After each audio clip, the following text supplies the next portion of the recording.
Ngayon pong gabi, kami po inyong makakasama. Ako po, si Gia Rafael. Sa ngalan po ni Daryl Justin, ako po si Kim Gomez. Yun. Ngayon po tayo po hindi lang ngayon, every day, every night, o ano bang oras o araw nyo gustong manood, mapapanood at mapapakinggan po tayo via news website na www.dwiz82am.com. Huwag kalimutang i-download ang aming app na DWIZ882. Ang inyong phone ay Android man o iOS. Live streaming naman via DWIZ882 Facebook page and YouTube channel. Huwag kakalimutang mag-like, follow, subscribe, share, comment, and comment your questions and reactions sa ating episodes every day. Yes. Yun. Ito, Kimi. Itong topic na to ngayon bagay, honestly, aminin ko, ito'y hindi ko gaanong naririnig. Kasi ito'y cancer, no? Ang kadalasang naririnig nating cancer o common kasi na cancer ay breast cancer. Cervical, ano pa ba? Lung cancer. Yun yung kadalasan nating naririnig. Pero this time, ang pag-uusapan natin ngayon na dapat lang namang malaman nating lahat. Yes. No, na ito po yung nag-exist ang throat cancer o mga tumor sa ating lalamunan. Ito mapalad tayo. Kasama po natin ngayon mula sa Makati Medical Center si Dr. Arsenio Cabungcal, isang ENT, Head and Neck Oncology Specialist mula nga po sa Makati Med, ang hospital with a heart. Hi, Doc! Hi, good afternoon. Ay, nalito si Doc sa ating timeline. Magandang gabi po, Doc Archie. gabi. Doc Archie na lang po, no, Doc, yun. Nakausap namin siya kanina, Doc Archie na lang daw ang itawag namin sa kanya.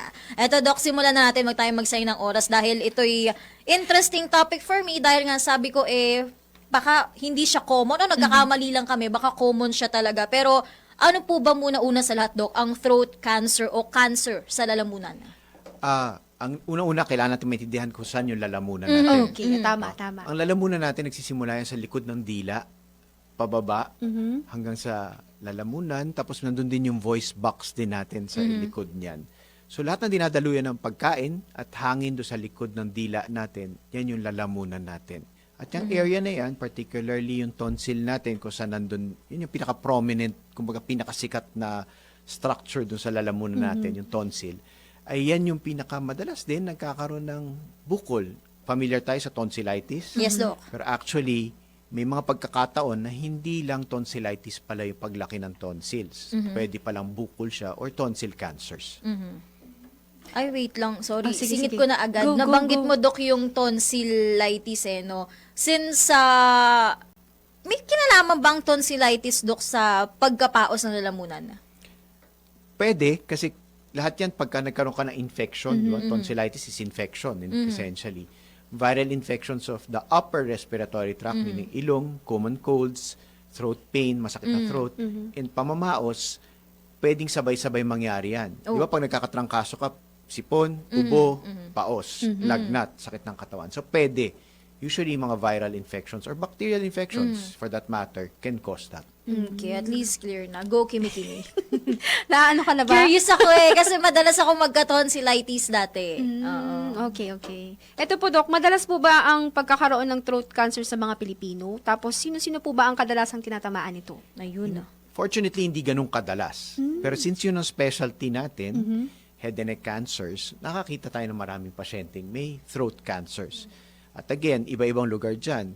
For the throat in particular, yung tonsils ang pinakamadalas nagkakaroon ng cancer.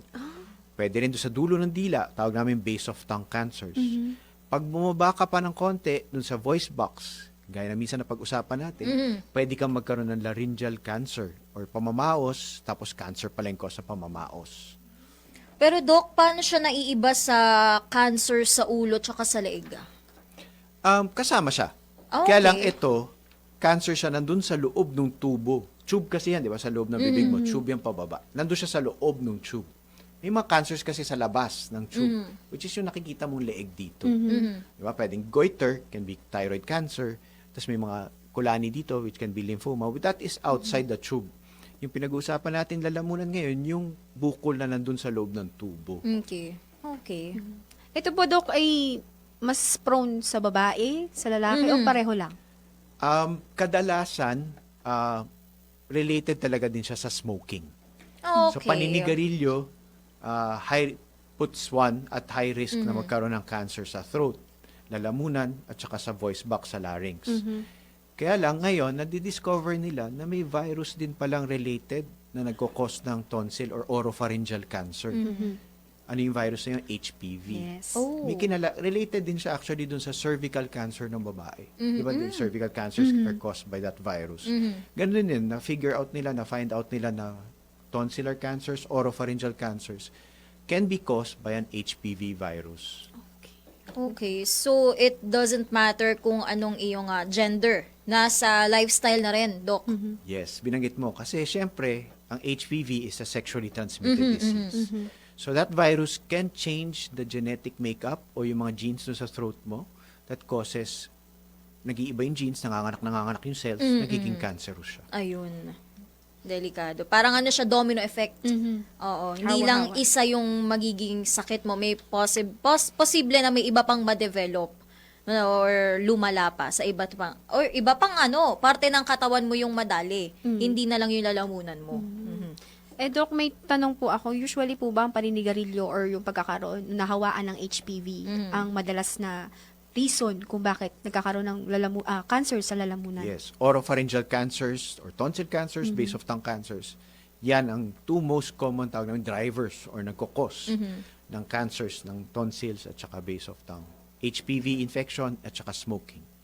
Of course, pag pinagsama mo yung smoking at At yung HPV. alcohol intake, alcohol. synergistic sila. So, cumulative ang effect ng alcohol at saka paninigarilyo sa pag-develop ng cancer dyan sa lugar na yan. Doc, bilang nabanggit na natin yung lifestyle, no? So, nakadepende rin siya sa mga ginagawa ng isang tao araw-araw. May pagkain po ba, Doc, na pwede nga, o eating habits na pwede nga makapagpataas ng risk? Well, not in particular sa oropharynx, pero sabi nila yung mga nitrites, yung sa tocino, sa longganisa, may relationship din siya to processed food. Related din siya to develop cancers. Naku po, ang daming mahilig sa ganong Smoked pagkain. fish can also cause Ayun. naman nasopharyngeal cancers sa likod ng ilong. Talaga po? Tinapa. Hala. So, meron ding relationship yan na nakikita nila. Talaga, sir? Hala. Yung Yung mga matatanda, lalo ng mga magulang ko madalas kumain ng tinapa. pati ba daing, Doc? Favorite ko yun eh. With kamatis. But we're fortunate that really smoking ngayon ang confirmed sa oropharyngeal cancer, smoking and HPV infection. Okay, so lifestyle talaga at mangilan-ngilan na rin pagkain siguro. Pero Doc, ay nako, eto Doc, namamana ba siya? Kung merong ibang miyembro ng pamilya, may chance ba na yung younger generations magkaroon din? Opo. It can make you prone. Pwede ka mas Okay. mas prone ka compared to another person na walang family history ng cancer. Kung prone ka tapos ganun pa rin yung lifestyle mo, di syempre mas mataas yung risk mo to develop cancers in the throat. Prone pero hindi automatically magkakaroon. Compare mo kung healthy lifestyle ka, syempre mas mababa ang Ayun, chance mo to magbavari develop. pa rin sa lifestyle. Okay, okay. May tanong po ako, Doc, regarding po dun sa nabanggit nyo na tonsillitis. Di ba po may mga cases na nabubuo yung tonsil stone sa, may posibilidad po ba na kapag lumala yun, may mapunta po sa pagkakaroon ng cancer? Hindi naman. Ay, hindi Ang naman. problema lang sa tonsil stones, pag hindi, usually kaya mo, may mga pasyente, kaya mong tanggalin yung Yes tonsil po. stones. Minsan ba, tumatalsik na lang po minsan. Yes. Yun ba yung kulay dilaw? Puti. Na mabaho? Yun, ang nagiging problema, bumabaho siya. Ayun, Yeah. Dok, So, ano bang bad cause nun? breath. Ang number one. So, minsan yung mga pasyente nagko-complain ng, Dok, parati akong bad breath, nag-toothbrush na ako, nagpa-dentista na ako. Minsan pala sa likod ng tonsil nila, may tonsil stones. Hindi po nila namamalayan yun. Kasi minsan nakatago sa likod. So, hindi mo kita. Pero- Hindi ba kita mo? Pero lumalabas po siya pag may sakit ang isang tao po ba? Hindi, actually tonsil stones, ano lang yan. Kasi di ba ang tonsil mo, para siyang moon, may crater siya. So, pwedeng sumingit dun yung pagkain, tapos through time, nag-accumulate yung pagkain doon. Nagiging tonsil stone. Minsan nga, nandito na lang siya, nakabare, tas pilit mo na lang ilalabas. Mararamdaman mo siya. Ayun ba yun? Yung puti, sa gilid ng tonsil. Ang tonsils po natin, hindi nasa gilid, ha? Yes po. Dun, Kailangan ko lang liwanagin kasi minsan may mga pasyente pumunta sa akin, tonsil na, tuturo nila Yung nasa gitna. yung nasa gitna, yung uvula. Opo. So it's very important to know na ang tonsils mo, yung dalawang bilog na nasa gilid. Kapag lumaki sila, mukha silang dalawang bolang hollen or marble sa gilid. Doc, kasi, isang senyalis po kasi na may something yung throat mo dun sa uvula kasi namumula. Kasi nga, infection Oh, siya. yun Pero kung lang. titingnan mo, yung gilid din, namumula din siya. Tsaka ang throat mo, hindi lang yung tonsil, kasama yung dulo ng dila mo, yung base of tongue. Yun Yung area na yun, pwede rin magkabukol yun. Ano yung mga symptoms pag nagkabukol doon? Tawag namin hot potato voice. Hot potato Parang, voice. no, pwede nyo magkahinga. Pwede nyo magkahinga. Parang nakalunok ng bola. Parang o may ganyan. patatas na mainit kang naisubo, hindi mo na mailuwa. Correct. Pero wait lang, bilang nabanggit mo yung tonsil stones, Oo. curious ako doon. Dok, paano ba nabubuo yun? Saan galing yun? Yun nga, yung pagkain. Pagkain ka, siya. pumapasok siya doon sa crypts. Yung sa mga, Kaya pala. ang tawag doon? Mga spaces na, yung mga hollow spaces niya. Pagkain yun. Akala Kaya ko mabaho. naman po, galing po yun sa plema na nabuo, na tumigas. Well, syempre, humahalo yung plema, yung saliva doon with the food. Oh, okay. Kaya pala siya mabaho. So, bale, halo-halong pagkain na yung Dok na nabuo. Oh my God. Totoo kasi yun na minsan siya, parang tumatalsik na lang ng kusa, Oo. magugulat ka na lang or habang nagdo-toothbrush Magtaka ka, ka kung bakit- lalabas siya. Wala ka namang kinain na matigas na Oo. ganun. Tapos ang baho niya talaga. Hindi naman siya delikado. Okay. Mabaho lang siya. Ayun lang. Siyempre, socially unacceptable yung bad breath. So, diba? masasabing normal yung pagkakaroon, Dok, ng tonsil stones? Normal in a sense that it can happen. Mm-hmm. And pag hindi, pwede mo matanggal kung natatanggal. Pero pag hindi siya natatanggal, Oh, yun po. punta kayo sa doctor. We can try to remove it.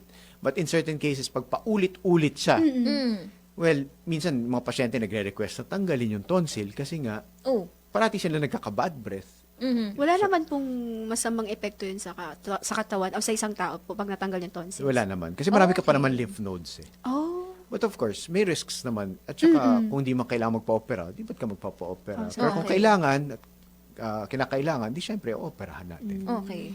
Since, Dok, galing siya sa namuong mga pagkain, there's no other way para maiwasan or matanggal yung pagkakaroon ng tonsil stones. Wala kung prone ka. Kasi ibig sabihin yung crypts ng tonsil mo malalalim at saka medyo on the curve na iipit yung food So, particles. nasa tao na yun, Dok. Okay. Sobrang nagli na tayo sa tonsil stones. Sorry na. Nakakita talaga kasi tayo nun. Oo. Yes, oo. Syempre, kumakain tayo. At least naliwanagan na ako. Yung pala yung nun, cause nun, pagkain. Pagkain pala. Oo. So, bawas-bawas. Ay, hindi. Masarap ko. Mag-gargle na lang after. Ayun, oo. Normal naman daw pala kasi or suggested naman ng mag-gargle bukod sa toothbrush na. Oo. At magpatingin sa dentist dahil hindi lahat naaabot ng toothbrush. Oo, totoo yan. Ayan. At sa ENT. Opo. Diyos ko. Marami tayong mga parte ng katawan o sakit-sakit na nai-ignore. Oo. Na hindi tayo aware, posible na palang mabuo, hindi lang natin nakikita, di na feel. Kasi di ba may mga condition naman na walang sintomas. Oo, totoo yan. Pero speaking of symptoms, Doc, ano yung warning signs o sintomas na dapat pong bantayan? Well, isa, pagka feeling mo, may change sa pag-swallow mo. Pag lumulunok ka, parang, teka lang, may sumasabit Tapos pag nangamong ganon, usually nga ka, titingnan mo sa salamin Opo. sa banyo Tapos makikita mo parang hindi pantay yung tonsil mo, mas malaki isang side. Oh. So, or parang paglilabas mo yung dila mo, may makikita kang laman na lumalabas sa likod ng dila mo. Siyempre, kailangan mo muna magpa-check. Pero, again, nandun siya sa lugar na malalim So, minsan, change lang ng pakiramdam sa paglunok mo. Para may sumabit, may kakaibang pakiramdam pag-swallow, pa-check mo na. Dok, paano po kapag simpleng sore throat o minsan kasi parang simpleng sore throat o paos lang, paano po malalaman kung seryoso na pala yung kondisyon? Yun, kapag ka persistent, tuloy-tuloy, minsan kasi nagkaroon ka na, kasama mo sa bahay, sa work, sa school, nagkakaroon ng sore throat, usually common viral infections lang yon. Pero pag persistent at lumalala, palala yung paglunok mo, pahirap ng pahirap, at hindi lang siya because of an infection, kailangan mo nang pa-check yon. Kailangan silipin na yung lalamunan mo. May mga telescopes kasi kami, may flexible endoscopes, may rigid endoscopes, and this allows us makita yung pailalim ng lalamunan mo. Mayroon po bang specific na technology regarding po doon sa mga nabanggit nyo? Depende sa cases. Oo, meron kami mga specialized endoscopes para mapakita. Kung makikita niyo sa YouTube, minsan may telescope papasok sa ilong hanggang lalamunan. Tapos i-check namin lahat ng throat nyo hanggang vocal cords, hanggang voice box nyo. So yun, makikita natin. Actually, nakikita na nga ng mga pasyente sa screen habang ine-examine namin. Kasi these are hard to examine areas. And then fortunately, meron tayong mga ganong kagamitan para silip natin. Bilang Doc, yung iba hinahayaan na lang gumaling ng kusa o gumagamit ng home remedies Pero Dok, gaano ba kahalaga na ma-diagnose ito ng maaga? Pero kasi yung iba talagang kung anong nakita sa bahay, anong nakita sa Google, yun na lang muna ang gagawin Yes. without even thinking na, ay baka malalang kondisyon to. Kasi minsan nakasanayan na. Very important pa rin na magpa-check up ka. Kasi yung doctor mo makakapagsabi sa'yo kung anong nakikita, ano yung sakit mo, ano nakikita niya base doon. Ang problema kasi kay Dr. Google, kung mapapansin nyo, si Dr. Google, pag binasa mo, hanggang mamatay ka, nakasulat na din. Na-predict na ni Google. Nagsimula lang sa tonsillitis yung sakit mo, sasabihin niya pwede ka na mamatay. So, imagine mo yung anxiety tsaka stress Takot, ng pasyente oo. na pag tiningnan namin, okay lang yan, tonsillitis lang yan. Sabi, siya takot na takot, mamamatay na daw siya, sabi ni Dr. Google. So mag-ingat lang tayo doon sa ganun. Yun yung importansya ng pagpapatingin sa espesyalista. Kasi nga nagva-vary yan. Hindi yung kung anong nakita nyo kay Dr. Google. Yung nakagad ang kondisyon nyo. Oo, yun na agad yung nararamdaman nyo. 'Di ba? Kaya maiging magpatingin kaysa napapraning tayo Oo, sa nababasa oo, yan. natin. Kasi halos kasi ng mga nararamdaman o sintomas halos magkakaparehas lang. So ang ganito lang ang nararamdaman ko. Gagaling naman ako end of the week. Oo, ganun nga. Hinahayaan na lang hinihintay or minsan si Google generalized yung mga sintomas kasi na nilalagay. Yan. Kailangan pa rin talaga magpatingin Tama. sa espesyalista. Tama. Eto naman, Doc, pagdating naman sa, kanina nabanggit nyo na yung check-up. Pagdating naman sa test at procedures, anong ginagawa para makasiguro po kung may tumor nga o may cancer na ang isang tao sa lamunan? Well, una, endoscopy. Kapag may nakita kaming bukol doon, magre-recommend kami, syempre, kailangan natin maintindihan kung ano yung bukol. Paano natin maintindihan siya? Kailangan namin mag-biopsy pag kinakailangan. Kasi pag binayopsy natin, doon natin maiintindihan kung anong klaseng bukol siya. Benign ba siya o cancerous siya. Nagbabiopsy kami pag pinagdududahan namin na pwedeng maging cancer pala. Pwede palang cancer yung bukol. So, mali din yung konsepto na pag binayopsy, lalala. Kasi kung cancer siya, lalala at lalala yung whether you biopsy it or not. So, kailangan natin ma-biopsy, that's one. Tapos minsan, pagka mukhang cancer nga, nagre-recommend kami na makita natin yung loob ng leeg na hindi natin kayang makita. So, nagre-recommend kami CT scan or MRI. Or kung confirmed na siya talagang cancer, nagre-recommend naman kami PET CT scan to check for different kalat ng cancer sa different parts of the body. Hindi to lahat pinapagawa all at the same time. Yeah. So, these are the tests available to us para ma-evaluate namin properly yung patients. Pag nakita nyo po yung resulta ng biopsy, for example, may cancer si patient, stage 1, halimbawa stage 1, ano po yung unang kailangan gawin ng isang pasyente? Depende rin sa klase ng cancer. Kasi cancer is a general term. Meron Yes. kasi iba-iba. May squamous cell cancer, that is surgical yung treatment. May lymphoma, that is chemotherapy responsive. That's why important yung biopsy. Hindi kasi pwede ka magbigay lang ng gamutan na ganito tapos mali pala yung sakit. No? So for example, tonsillar cancer na very extensive or base of tongue cancer no, sa likod ng dila no, na hindi ma-access masyado, then, and surgery would be warranted. We're fortunate that we have robotics surgery, a robotic machine in the hospital to do those surgeries for us.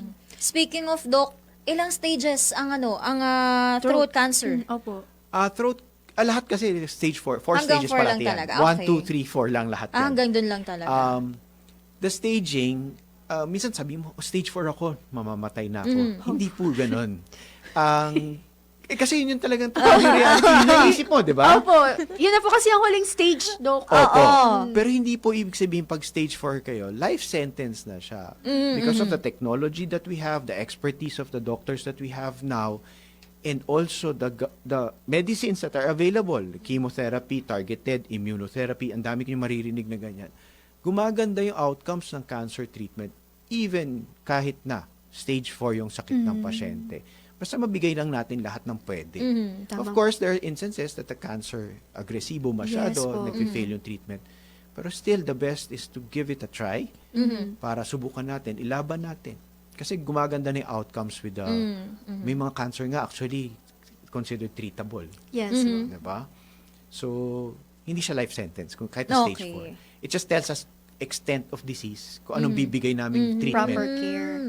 Yun yung guidance namin. Yun. Okay. So, hindi lang dapat ikatakot. Of course, more advanced stage, mas aggressive siya. Opo. Pero Mas maingat. Oo. Pero eto, Dok, bilang nabanggit nyo nga kanina na may test nga dadaanan para matukoy if may cancer na yung tao, pag benign, urgent po ba? Tatanggalin po dapat agad? Hindi. Hindi siya Okay. parate. Hindi siya urgent. Kasi pag sinabi mong cancer, it's urgent. Hindi rin siya emergency kasi ang emergency ngayon na. Urgent. Pagka-diagnose, tanggal agad, hindi, Dok? Dapat maplano mo na kaagad yung treatment. Pag benign kasi, it's going to be an elective procedure. So, planuhin natin, no? So, pagka-bakasyon mo, pwede. Oh. Unless, meron kasi mga tonsils na malaki. Kasi hirap nang huminga yung pasyente. Pero benign. Yung obstructive sleep apnea, yung naghihilik sila, tapos tumitigil sila sa paghinga. So that is a sense, kahit benign siya, may sense of urgency ka kasi hindi makahinga yung pasyente pag natutulog kapag masyadong malaking tonsil. So may sense of urgency pa rin. Pero kunyari, tonsillectomy ka for tonsillitis lang, pwedeng planuhin yun. Recurrent tonsillitis pala. Yun. Okay. Hindi ka Ayan. agad-agad. Hindi agad-agad. Pero yun nga, maiging magpatingin. Yes. Dahil lalamunan yan eh. Minsan kasi neglect ito eh. Opo, saka may mga paniniwala din ng mga netizen natin, Doc, na kapag malapit sa utak, may something, may may mas malala. Ay parang hindi naman mas malala. Maapektuhan, May ganun. since malapit siya sa utak, may iba pang sakit or something. Mas lalong Marami lumala. lang kasi vital structures dyan. For example, yung nasa neck mo pa rin naman yung thyroid, di ba? Kung thyroid cancer siya, Opo. tas aggressive type of thyroid cancer, nandyan yung mga big vessels mo, yung carotid, yung pumipintig dito. Eh, yung carotid mo nagsusupply ng blood sa utak O, mo. yun nga po. So, syempre, pag naapektuhan niya, apektado yung blood supply mo sa brain. Yung mga ganun. Mabu! Hey! Yan, kami pa rin po inyong kasama sa DWIZ Life Balance at syempre kasama pa rin natin ang nangunguna sa usapang medikal, ang Makati Medical Center, a hospital with a heart with Dr. Arsenio Kabungkal o Doc Archie na isang ENT, Head and Neck Oncology Specialist mula nga po sa Makati Medical Center. Pero bago tayo mag-start ulit sa tanungan, panoorin natin ang ating life hack for today. Alam mo ba na may simpleng tip para palakasin ang tuhod at balance? Subukan mong maglakad ng paatras sa loob ng 30 seconds. Oo, medyo kakaiba sa unang subok pero sobrang effective. Nakakatulong ito para ma-engage ang muscles sa likod ng legs na hindi masyadong nagagamit sa normal na paglalakad. Bukod dito, nakaka-improve rin ito ng balance at coordination. Kaya mas malakas at stable ang tuhod mo sa pang-araw-araw na galaw. Pwede mo itong gawin kahit sa hallway o sa likod ng bahay. Simulan sa 30 seconds lang at pwede mong dagdagan habang sanay ka na. Kaya sa susunod, maglaan ng konting oras para sa kakaibang exercise na ito. Maliit na effort, malaking benepisyo sa tuhod at balance mo. At yan ang aming health tip for today. Yun! Kala ko nakakahilo yung ganun. Effective pala yun. Oo, For siguro balance. dahan-dahan lang. Oo, Pag dahan-dahan. hindi ka pa sanay. Uy, Pero tsaka bago yun yun? bagong pakiramdam yun sa katawan kasi di mo yun ginagawa araw-araw. Oo. So siguro, may kitaan mo ng effect talaga yun, lalo na di mo siya ginagawa araw-araw. Tsaka form of na rin, way of walking na rin yun, na sinasabi nga nilang mas effective na paraan kumpara sa jogging, para magbawas-bawas po tayo ng timbang, paunti-unti. Pero medyo, baka maalis po tayo ng usapan, balik po tayo sa usapang throat cancer o tumors, kasama nga po ang Makati Medical Center at si Doc Archie Kabungkal. Eto na, balik tayo. Eto, pag-usapan naman natin ang mga kayang ipakita ng Makati Med, ay ibigay at ipakita, lalo na kung usapang modernization na. Yes. Kayang-kayang sumabay ng Makati Med, syempre. Pero Doc, eto nga po, paano nga ba dinadiagnose kung may throat, tumor o cancer na ano po yung mga tests na i-offer ng Makati Medical Center sa patients? Ang kagandahan sa ospital namin, meron kaming kompletong kagamitan para silipin yung lalamunan. So may mga flexible endoscopes kami, may telescopes, sinabi ko, dadaan sa ilong hanggang lalamunan para ma-assess natin, makita natin lahat ng lugar na yan na hindi mahirap makita. Tapos para makita natin kung may bukol ba, may problema ba doon. Bukod doon, meron din tayong full complement ng imaging, CT scan, MRI hanggang PET CT scan. Ito yung mga latest na imaging equipment, no? And also, pagka ooperahan naman natin at kailangan operahan, meron kaming kakayahan para operahan yung mga pasyenteng may throat cancer, tonsil cancer, base of tongue cancer, pharyngeal cancer, or laryngeal cancer for that matter. At meron kaming kagamitan din tulad ng robot, no? So I think we have one of the latest robotic machines in the country, and along of course with other hospitals, no? And this allows us na maoperahan namin yung mga areas na mahirap operahan at dinadaan namin lahat sa bibig. Nung araw kailangan buksan yung bibig na ganun para makita mo yung likod. Ngayon dadaan ka na lang sa normal butas ng bibig para makita mo yung pinakadulo at maoperahan mo to. Gamit yung robot. Robot. Ay, po. galing. Hindi po ba mahirap i-access, Operate? i-operate Yung yan, Doc? Siyempre kailangan may training. Pero parati ko sinasabi, para ka may console, tapos 3 dimensions yung nakikita mo. Oh. Tapos, para kang computer game na siya no? So, I think, yun yung technology now, no? And kami, actually, we're just a small part of the robotic surgery team. Pinakamarami dyan, urology, Oh. abdominal surgeries, at saka gyne. Sa OBGYN, sila yung malakas gumamit ng mga robotic surgery machines. Yung lugar kasi ng masikip. Nakatago, Okay. tas masikip, mahirap ma-access. Ganon din sa amin. Kaya mahirap, maganda yung robot to access yung mga pailalim, patago doon sa lalamunan. Hindi mo na kailangan buksan yung muka at liig. Kasi bubuksan mo to. Oh my God. At least nabawasan na yung Gulat scars. ako, Walang After ng scars at operation. saka faster recovery. Kasi imagine mo kung bubuksan yung mukha mo para ma-access yung Sugat buko. pa yun, tatahiin pa. Yes, ito Oh wala. my God. Tawag namin natural orifice surgery or transoral robotic surgeries. Gulat ako dun binubuksan pala. Ako din, di ko rin akalain. Pa dito, Doc. Hindi, parang naman. sa- Bubuksan mo naman Pag, ito. Parang yung mga Yung sa my Predator. God. Opo, Yan, yun nga yan. ini-imagine ko yun.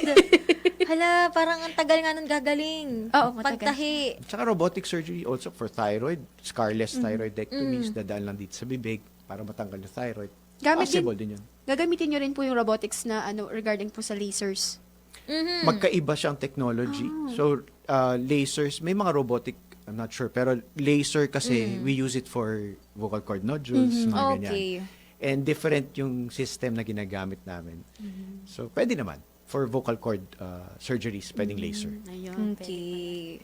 Ano yun, Kimi? Okay na ako. Okay ka na.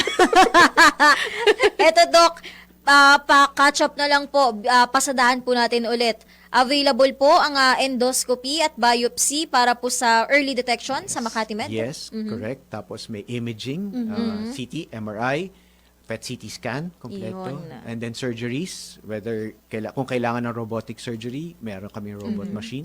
Plus, kagaya ng babanggit ko parati, ang cancer treatment is not just surgery. Kasama doon ang radiation and chemotherapy after. So, kompleto rin tayo sa ganon. And at the same time, pagkatapos ng lahat ng to, pagkatapos ng 7 weeks na radiation nyo, 3 sessions every 3 weeks ng chemotherapy, meron pang surveillance na kasama. So, may PET CT scan to.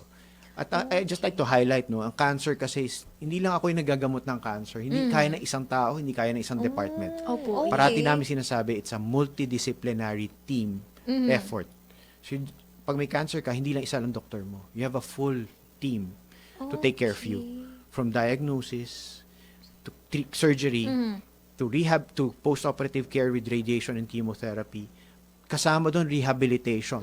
It is as important as the treatment. Natanggal nga yung bukol, hindi ka naman makalunok, hindi ka makasalita. So, kailangan pa rin yun. Nutrition is as important as well. Kasi, pag nag-radiation ka, hindi ka makalunok masyado. Tapos, poor ang nutrition mo. So, hindi rin okay. So, hindi mo nagagamot yung pasyente.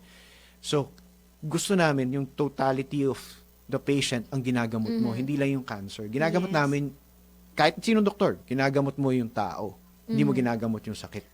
Tama. So, hindi lang ENT, Doc, ang nakatutok sa patients? Hindi. Maraming iba pa. Oo. Okay. That's why we have a cancer center that takes care of our patients. Ay, kumpleto na talaga siya. Iba't iba. Oo. Depende sa iyong pangangailangan. Tsaka kahit hindi pa kailangan at this point in time. Andyan Nakaabang na. na yung Oo. doctor mong susunod. Nakaplano na. Ay, ang galing. Meron po kayong sinusunod na may line up po kayo pag sa isang pasyente. So, for example, naka-diagnose ng throat cancer. Oo, meron siyang may Plan. concierge, may nag-aasikaso sa'yo dapat na Kasi parang may taga-direct sa'yo kung ano yung pathways mo. Kung anong next step. Ay, ang galing. Totoo nga, literal na one-stop shop. Andun na lahat ng kailangan mo. Kumbaga, after ng, kunyari, operation, hindi ka pababayaan kasi may mga nakaabang na sa'yo kung sinong susunod na mag-aalaga sa'yo. Yes. Even psychiatrist, important din at Yun. support. Diba? Not just support sa'yo, support sa family, as Yes important. Kasi may iba, sobra silang anxious that they bog down, busy, ayaw na nila magpagamot. So support, psychosocial support is as important. Yun. Ayun po ang lagi nakakaligtaan, Dok. Actually. Kaya hindi, ang naiisip kasi kagad yung bayarin sa ospital, yung operasyon, yung mga gamot, pagkain, yun. Sa pagkahalo-halo na yun, hindi na napapansin na may something, may kailangan na rin palang problema sa Bukod dun pag-iisip. sa stress na Oo, sa stress. diagnosis mo cancer. Sobrang stressful yun sa patients. Oo, lalo na po sa pamilya. Yun. Pero Doc, kanina nabanggit nyo nga may robot na magagamit for operation na sabi nyo mas mabilis at mas mabilis ang recovery. Pero bukod sa robot po na nabanggit niyo Doc, meron pa po bang ibang makabagong technology ang Makati Med na makakatulong sa faster recovery na kapag nasa recovery period na po yung pasyente? It's for a faster recovery, it has to be a full complement of all the even nursing care, doctors. In terms of technology, robot is one, laser is another, no.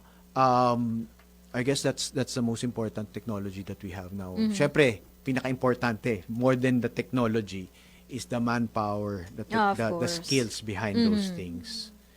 Kasi Mag-robot ka nga, hindi naman skilled. Ayun. So important yun sa lahat ng aspect. It's actually the person behind the robot that treats you. It's not the robot. Kasi kayo pa rin naman nag-ooperate ng robots. Yun. Po ba kayo? May mga katay-up po ba kayong companies or some organization regarding sa mga clinical tests? Ay, yung mga clinical, kailangan, hindi, yung mga, Kaya mo yan. kaya mo yan! yung kailangan po kunyari, hindi po kayang magamot yung isang cancer, for example, sa throat. Kailangan po, so may other options, yung clinical trial.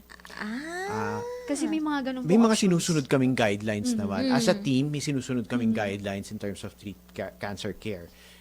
International, and also we have our own national clinical practice guidelines when it comes to head and neck cancer. Yes. So nationwide yon. So for advanced cancers na hindi surgical, usually magpupunta siya sa radiation and chemotherapy as primary treatment. Ngayon, there are cases na lumiit yung bukol. Best ko na wala, di wala na surgery. But sometimes, pag napalit yung bukol, tapos na yung treatment at may bukol pa rin, then we can go in and do the surgery.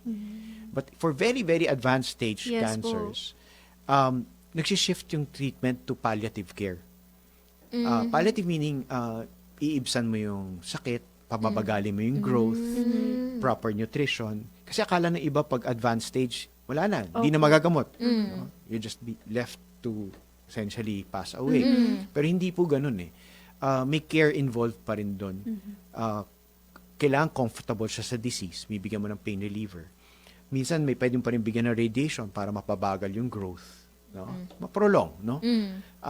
Kung nahirapan siyang kumain, papalagyan mo ng tube sa tiyan para makakain siya. Kung nahirapan siyang huminga, kinakabitan namin ng tracheostomy para hindi naman siya masakal ng bukol niya. Kasi tandaan niyo, kung bukol sa lalamunan lumaki, para kang binusalan doon, hindi ka makakahinga. Totoo. So that's one issue. Kaya gusto mo ma-diagnose early. Kasi may mga pasyente kami nakikita late stage, dadating sa amin, Oh my God. ganyan na hinga nila. Hindi na sila makahinga, black and nagbo-bluish na sila, naghahabol hinga. That would be an emergency, hindi na siya urgent, emergency na siya for the airway. So we don't want that to happen, and that's why nagsasalita kami sa ganitong mga fora Yun naman po ang maganda. para maalala nila. Ito naman, Doc, dako tayo sa recovery period. Gaano po ba, paano nyo tinutulungan yung patients na makabalik sa normal, lalo na po kung pagdating sa pagsalita, sa pagkain, tsaka Doc, gaano po kabilis yung recovery period? Hindi mabilis na recovery period. Pero Months, kagaya na Doc? sinabi ko, at the start pa lang ng cancer care mo, you have to have a multidisciplinary team to take care of that and anticipate yung problems along the way. So dapat meron kang nutritionist, nutrition expert, at meron kang speech, swallowing, and voice therapist that will help you makalunok ka, no? Kasi pag na-radiate ka, masakit na lamunan mo. Pag na-operahan ka dyan, iba na yung paglunok mo. So tinuturuan ka, tinitrain ka ulit ng therapist to be able to swallow. hindi mabilis ang recovery. It will take time. At saka struggle yun sa patients kasi ang hirap eh. So it will take several months. Oh. Pero pag natapos yung radiation mo naman, may recovery naman yung sunog na air. Radiation kasi burns everything in the throat. Eh. But we're fortunate again that the machines that we have nowadays are very specific to the areas na sinusunog niya. Less yung side effects. So faster recovery din siya. Okay. But still, may side effects pa rin siya. So, minsan, parati ko sinasabi sa pasyente, mind over matter. Laban mo lang. Magre-recover ka lang yan. Iiyakan ako sa clinic. Pagtatawanan na lang natin to a few months, years after. Which is what happens. Natatawa na lang siya doon sa ano. Pero of course, at that moment in time, it's really difficult for them. So that's why support from the family is as important. Medyo post tayo. Wala na muna magpapabitin para tuloy-tuloy na lang yung kwentuhan natin maya-maya. Magbabalik po ang DWIZ Life Balance.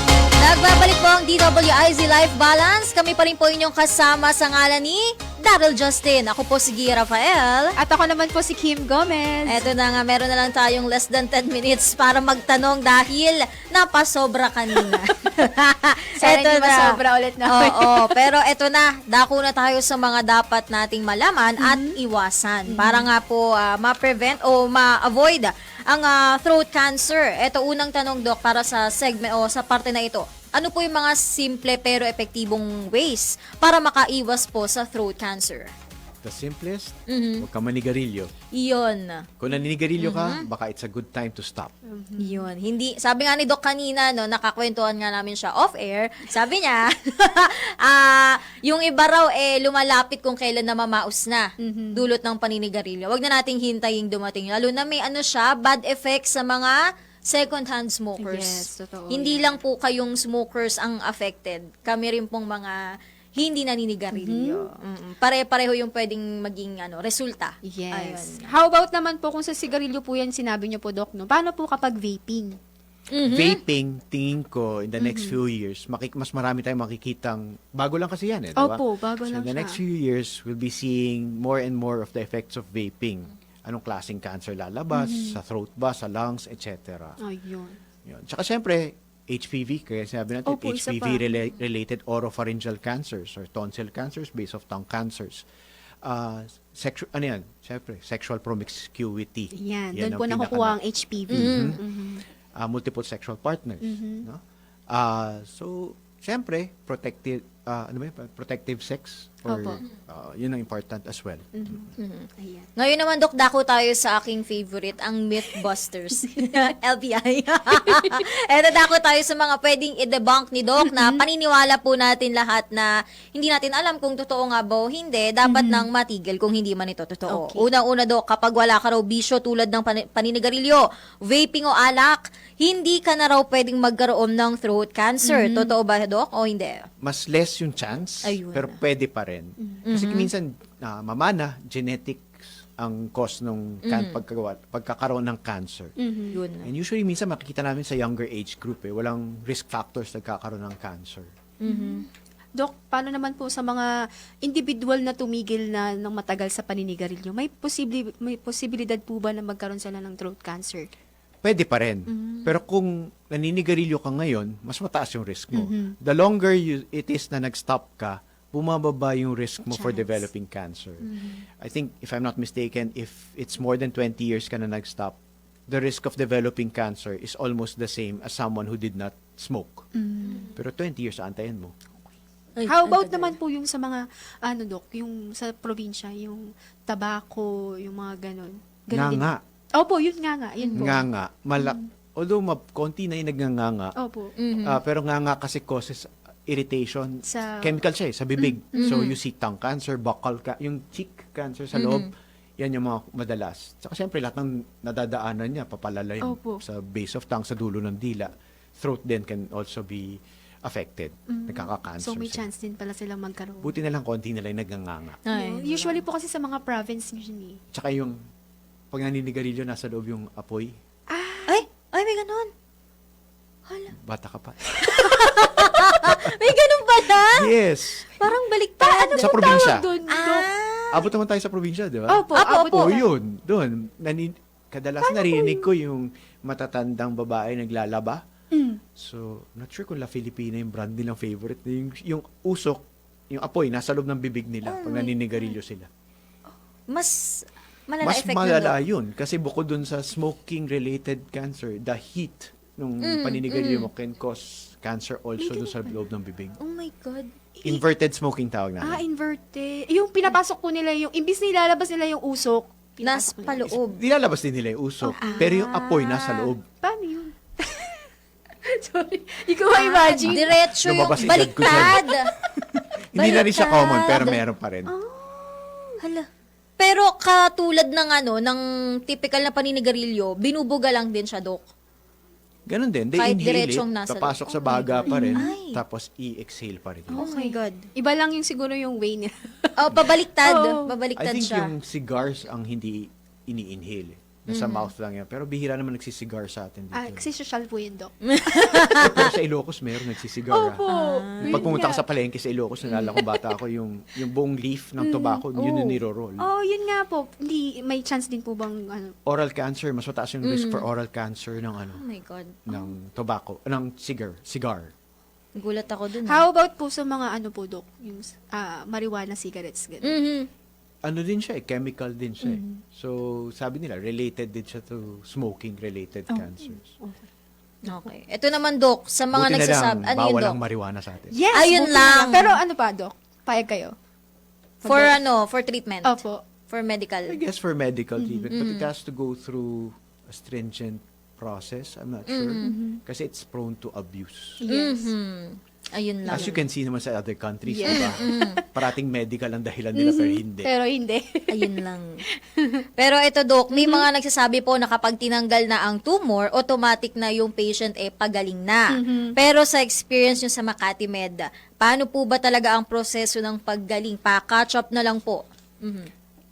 Yes, you're on your way to recovery. No? Kasi wala ka ng bukol, natanggal ng surgery, na radiation ka kung kinakailangan, na chemo ka kung after the surgery kung kinakailangan, doon papasok yung surveillance. So, hindi natatapos ang treatment ng cancer with the surgery and chemo-RT, chemo-radiation. It continues on with surveillance. So, lifelong yung surveillance mo. Ano ba yung surveillance? Usually, nagpapa-PET CT scan tayo 3 months after the last treatment.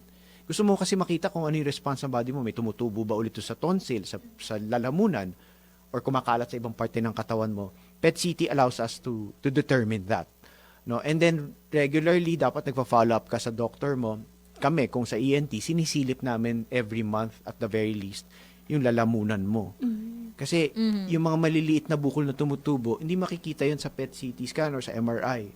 Sa examination na makikita.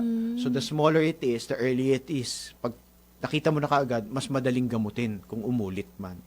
So again, surveillance is as important as the treatment itself. And it's actually part and parcel of the treatment. Lifelong ang surveillance.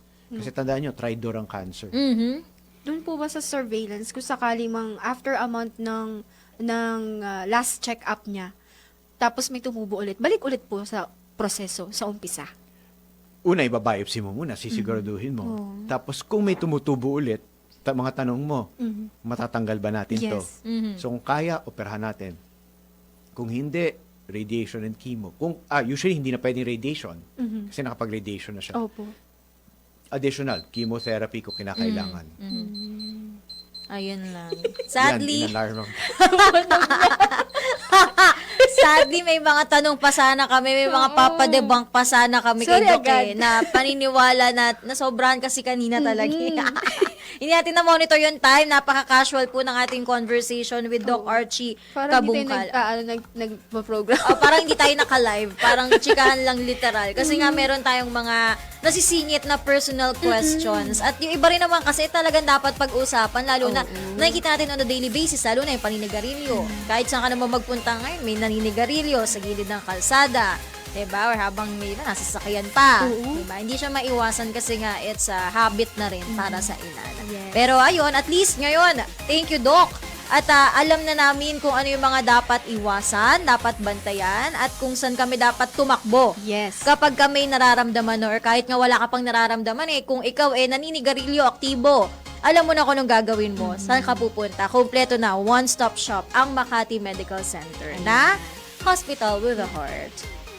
Iyon, muli po nakasama natin ngayong araw si Doc Arsenio o Archie Kabungkal, isa pong ENT, Head and Neck Oncology Specialist mula po sa Makati Medical Center. Doc, thank you so much for your Thank you po, time Doc Archie. sa pagpunta at sa inyong knowledge. Balik po kayo ulit ha. Sure. Kasi Doc, may mga tanong pa dito Kasi na hindi ganito nadaan. kadali lang yung usapan.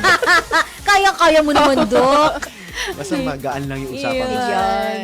Yun po, maraming salamat kay Doc Archie at of course sa Makati Medical Center sa pagsama sa atin sa episode na ito. At ito na nga, natapos na naman po ang isang oras ng ating pagsasama-sama upang tulungan ang bawat isa na magkaroon ng balance sa ating mga buhay-buhay. Huwag kakalimutan na saluhan kami tuwing Lunes hanggang Biyernes, 6 to 7 p.m. Kaya naman po mapapanood at mapapakinggan ang Life Balance sa DWIZ 882, DWIZ News FM regional stations, DWIZ News TV at sa social media platforms via live streaming.